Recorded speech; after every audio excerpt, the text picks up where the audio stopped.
అని ఇంటికి బయలుదేరి ఇంటికి వస్తూ ఉండగా రోహిణి పార్లరు పలానా చోట అని చెప్పడంతో చాలా హెడేక్గా ఉంది.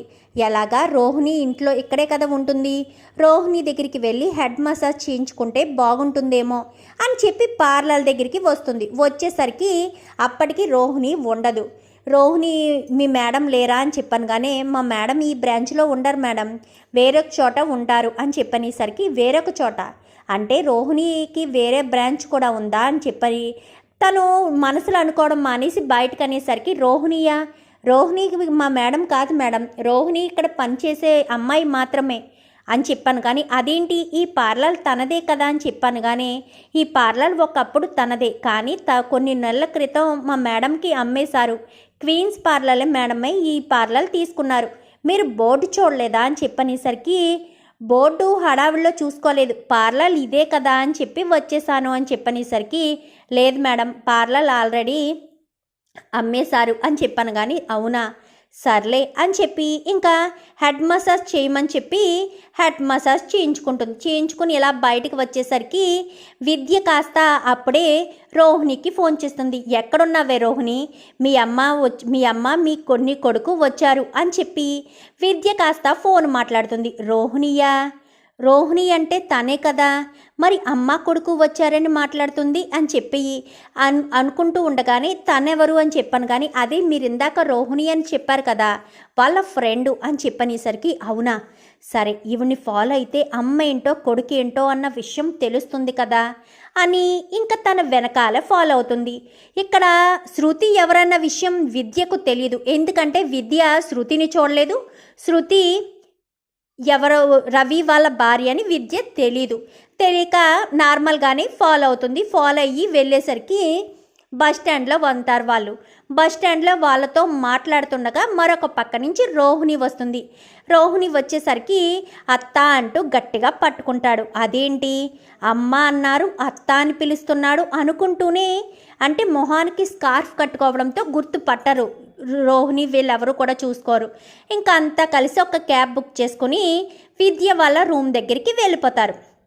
విద్య వాళ్ళ రూమ్ దగ్గరికి వెళ్ళేసరికి అందరూ కూడా లోపలికి వెళ్తారు. ఏంటమ్మా ఇలా ఎందుకు వచ్చావు అనగానే ఈ మధ్య నా ఆరోగ్యం అస్సలు బాగుండడం లేదు, నువ్వు చెప్పావు కదా రాజమండ్రి రావద్దు, ఊళ్ళో ఉన్న డాక్టర్ చేతే చూపించుకోమని. కానీ అక్కడ చూపించుకున్న ఆ డాక్టర్ అయితే ఒక్కసారి రాజమండ్రి వెళ్ళి పెద్ద హాస్పిటల్లో చూపించుకోమని చెప్పాడు. అందుకోసమని నీకెన్నిసార్లు ఫోన్ చేసినా ఫోన్ పనిచేయలేదు. బస్ ఎక్కే ముందు విద్యకి ఫోన్ చేశాను, విద్య ఫోన్ పనిచేయలేదు. అందుకే బస్ దిగాక మళ్ళీ చేసేసరికి అప్పుడు విద్య ఫోన్ పనిచేసింది. విద్యకు ఫోన్ చేసేసరికి విద్య వచ్చింది. తర్వాత నువ్వు కూడా వచ్చావు అంటూ మాట్లాడేసరికి అది సరే, ఏ చింటుగాడిని అస్తమాను స్కూల్ మానిపించేసి తీసుకొచ్చేస్తున్నావేంటి, ఒరే చింటూ వెళ్ళి ఆడుకో అని చెప్పాను. కానీ సరే అత్త అంటూ వెళ్ళిపోతాడు. అదేంటమ్మా నిన్ను చూడ్డానికి వచ్చేటప్పుడు నువ్వు వాడి తల్లివైనా కానీ నువ్వు అనుకుంటావు కదా మా అమ్మని నేను చూస్తున్నాను, నా కొడుకు కూడా నన్ను చూడాలి అని అనుకుంటాడని, అందుకోసమనే తీసుకొచ్చాను. వాడికి వయసులో ఉండాల్సింది తల్లి ప్రేమ ఎలాగా వాడికి దక్కడం లేదు, కంటితో అయినా వాడు చూసుకోవాలి కదా. మీ ఇంట్లో నీ గురించి చెప్పావా అని చెప్పనేసరికి నా గురించి చెప్పడం ఏంటి అనగానే నీకు మొదట పెళ్ళయిందని, నీ భర్త చనిపోతే మనోజ్ని రెండో పెళ్ళి చేసుకున్నానన్న విషయం చెప్పాలి కదా. నాకు ఏదైనా జరిగితే చింటూ పరిస్థితి ఏంటి అంటూ మాట్లాడేసరికి చింటూ పరిస్థితి ఏంటమ్మా, నువ్వు ఉన్నన్ని రోజులు నువ్వు చూసుకో అనగానే సరే కానీ నేను ఇక్కడికి వచ్చేటప్పుడు ఫోటో ఒకటి తీసుకొచ్చాను, నువ్వు ఇక్కడ విద్య రూమ్లో పెడతావని. అక్కడ ఇల్లు పడిపోయేటట్టుగా అనిపిస్తుంది, ఎప్పుడైనా పడిపోతే మన ముగ్గురు ఉన్న ఈ ఫోటో నీ దగ్గరైనా క్షేమంగా ఉంటుందని మరొక కాపీ చేయించి పట్టుకొచ్చాను, ఇదిగో ఫోటో అంటూ ముగ్గురు కలిసున్న ఫోటోను కాస్త అలా పైకి లేపి అంటే తనకు చేసి చూపిస్తూ ఉండగా శృతి కాస్త ఫోటోను ఒక ఫోటో తీసుకుంటుంది. వీళ్ళంతా కూడా మాట్లాడిందంతా వీడియో తీసుకుని ఆ ఫోటోని ఫోటో చేసుకుంటుంది. ఫోటో తీసుకునేసరికి సరేనని ఈ ఫోటో ఎందుకు తీసుకొచ్చావు అంటూ ఆ ఫోటోని కాస్త తీసుకొచ్చి బయట చెప్పుల స్టాండ్ ఉంటే చెప్పుల స్టాండ్ దగ్గర పెట్టేస్తుంది. చెప్పుల స్టాండ్ దగ్గర పెట్టేస్తే అదేంటమ్మా బయట పెట్టేసావు అనగానే ఉండని అమ్మా, లోపల కూడా ఖాళీ లేదు, బయట ఎక్కడో చోట తగిలిస్తానులే అనగానే బయట తగిలిస్తావా అని చెప్పాను. కానీ సరే ఎక్కడో చోట తగిలిస్తానులే అంటూ ఇంకా వాళ్ళ మాటలన్నీ విన్న శృతి కాస్త ఏం చేస్తుందంటే ఆ ఫోటోను కాస్త తీసుకుని తను వెళ్ళిపోతుంది. ఇంకా రోహిణి వాళ్ళు ఫోటో గురించి మర్చిపోయి సరేనమ్మా నేను ఇంకా పార్లర్కి వెళ్ళొస్తాను, ఉదయం అనగా వేరొక క్లయింట్ దగ్గరికి వెళ్ళాను, అట్నుంచి అటే నీ దగ్గరికి వచ్చేసాను, వీలు చూసుకుని సాయంత్రం వస్తాను అంటూ రోహిణి అక్కడి నుంచి వెళ్ళిపోయి బయట చూసేసరికి ఈ ఫోటో కనిపించదు. విద్య తీసి లోపల పెట్టుంటుందేమోలే అని చెప్పి ఇంకా రోహిణి కాస్త బయలుదేరి పార్లర్కి వచ్చేస్తుంది. ఫోటో తీసుకుని నేరుగా ఇంటికి వచ్చేస్తుంది శృతి.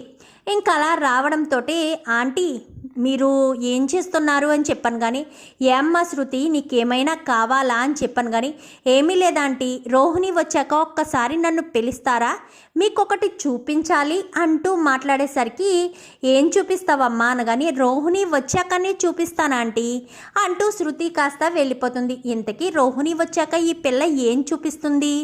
సర్లే ఏదో తెచ్చుంటుంది, అది చూపించడం కోసమేనేమో, ఏం తీసుకొచ్చిందో, ఏ బంగారపు నగైనా ఏదైనా తెచ్చిందేమో అనుకుంటూ ప్రభావతి గాల్లో మేడలు కట్టేస్తూ ఉంటుంది. ఇంకీలోపు రోహిణి కాస్త చాలా చిరాగ్గా ఇంటికి వచ్చేసరికి మీనా చూసుకోకుండా కాఫీ కప్పు తీసుకొచ్చి ఇలా చూసేసరికి చెయ్యి తగిలి కింద పడిపోతుంది. ఆ చెయ్యి తగలడంతో రోహిణి కాస్త చెయ్యి అంటుకునేసరికి మీనా మీద చెయ్యి ఎత్తుతుంది. రోహిణి అంటూ గట్టిగా పిలుస్తుంది శృతి. మీనా ఏం చేసింది? మీనా మీద చెయ్యెత్తడం ఏంటి అనగానే కాఫీ కప్పు కింద పడిపోయేటట్టు చేసింది. నా కాలు కాలింది, నా చెయ్యి కూడా కాలింది అనగానే చూసుకోలేదేమో, ఆ మాత్రం దానికి ఈ ఇంటి కోడల మీద చెయ్యి ఎత్తేస్తావా, తను ఈ ఇంటి కోడలే కదా అని చెప్పనేసరికి తను నేను ఒకటేనా అని చెప్పాను. కానీ అంతేలే, తను నువ్వు ఒకటే ఎందుకు అవుతావు, నువ్వు ఇంట్లో అయితే రెండో కోడలుగా అడుగు పెట్టావు అని చెప్పనేసరికి రెండో కోడలుగా అడుగు పెట్టడం ఏంటమ్మా, నీకు తెలీదా, బాలు కంటే మనోజే పెద్దవాడి కదా అని చెప్పనేసరికి నేననేది అలా రెండో కోడలుగా కాదా ఆంటీ, ఈ ఇంట్లోకి అడుగు పెట్టకముందే మరొక ఇంట్లో అడుగు పెట్టింది అని చెప్తున్నాను అని చెప్పనేసరికి ఒక్కసారిగా షాక్ అయిపోతుంది ప్రభావతి రోహిణి. ఏం మాట్లాడుతున్నావమ్మా అని చెప్పాను. కానీ అవునా ఆంటీ, మీకు రోహిణి వచ్చాక ఒక విషయం చెప్తాను అన్నాను కదా, 1 minute అంటూ పైకి వెళ్ళి ఆ ఫోటోను కాస్త తీసుకొచ్చి ప్రభావతి చేతిలో పెడుతుంది. ఒక్కసారిగా షాక్ అయిపోతుంది. అదేంటి, వీళ్ళతో నువ్వు ఫోటో తీయించుకున్నావు అని చెప్పాను. కానీ వాళ్ళతో ఎందుకు ఫోటో తీయించుకుందంటే ఈవిడి అమ్మ, ఈ బాబు ఈవిడ గారి కొడుకు. అంటే ఈ రోహిణికి ఇంతకు ముందే పెళ్లి జరిగింది, భర్త యాక్సిడెంట్లో చనిపోతే ఆ విషయం దాచిపెట్టి మనోజ్ని పెళ్లి చేసుకుంది అని చెప్పనేసరికి ఒక్కసారిగా షాక్ అయిపోతుంది ప్రభావతి. ఏం మాట్లాడుతున్నావు శృతి అనగాని, ఇంకా మీకు నేను చెప్పేది నమ్మశక్యంగా అనిపించకపోతే ఒక్కసారి వీడియో చూడండి మీకే తెలుస్తుంది అంటూ వీడియోను కూడా చూపించడంతో ఇంకా మీనా అలా చూసి ఆ షాక్ అయిపోతుంది. ఇంకా రోహిణి ఏంటిది అంటే, నేను ఈరోజు అమ్మ వాళ్ళతో మాట్లాడిందంతా కూడా శృతి వీడియో తీసిందా అంటే, ఆ చెప్పుల స్టాండ్ మీద పెట్టిన ఫోటో కనిపించకపోయేసరికి ఆ ఫోటో తీసుకొచ్చింది శృతినా, అసలు శృతి నన్ను ఎక్కడ చూసి ఫాలో అవుతూ వచ్చింది అనుకుంటూ రోహిణి టెన్షన్ పడుతూ ఉండగానే వీడియో అంతా చూసి ఒక్కసారిగా ప్రభావతి రోహిణి చెంప చెల్లు మనిపిస్తుంది. ఏంటి ఇదంతా అని చెప్పాను. కానీ అది ఆంటీ ఆంటీ అని చెప్పనేసరికి ఇంకా చాలు, నువ్వు అబద్ధాలు చెప్పింది చాలు, మోసం చేసింది చాలు. అంటే నీకు తల్లి ఉందంటే తండ్రి లేడా, మలేషియాలో నీకు ఎవరూ లేరా అని చెప్పనేసరికి ఇంకా మీకు అర్థం కాలేదా ఆంటీ, మలేషియా అనేది ఈవిడికి ఓన్లీ పేరు మాత్రమే తెలుసు.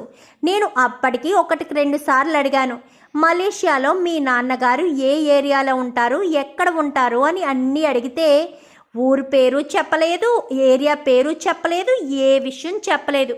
అప్పుడే నాకు అనుమానం వచ్చింది, తనకు అసలు మలేషియా తెలుసా అని.